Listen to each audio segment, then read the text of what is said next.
গাজীপুরের শ্রীপুরে বিনা নোটিশে ফ্যাক্টরিতে তালা ও শ্রমিক ছাঁটাইয়ের প্রতিবাদে মহাসড়কে অবরোধ করে বিক্ষোভ করেছেন শ্রমিকরা। সকাল 10:30টার দিকে উপজেলার ঢাকা-ময়মনসিংহ মহাসড়কের 1 নম্বর C&B এলাকার নিট হরাইজন কারখানা শ্রমিকেরা এই আন্দোলন শুরু করেন। সড়কে অবস্থান করায় ঢাকা ও ময়মনসিংহ অভিমুখী সব ধরনের যান চলাচল বন্ধ। এতে তীব্র যানজট সৃষ্টি হয়।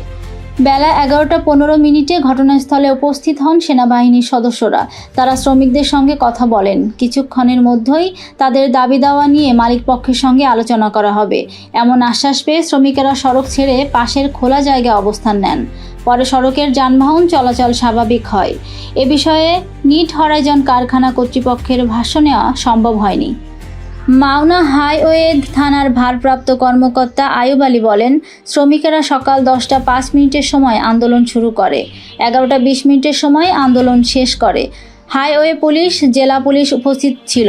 পরে সেনা সদস্যরা এসে আলোচনা করেন। এরপর শ্রমিকেরা সড়ক থেকে সরে যান। কারখানার কর্তৃপক্ষ আশ্বাস করেন, শ্রমিকদের বেতন বোনাস দ্রুত পরিশোধ করা হবে।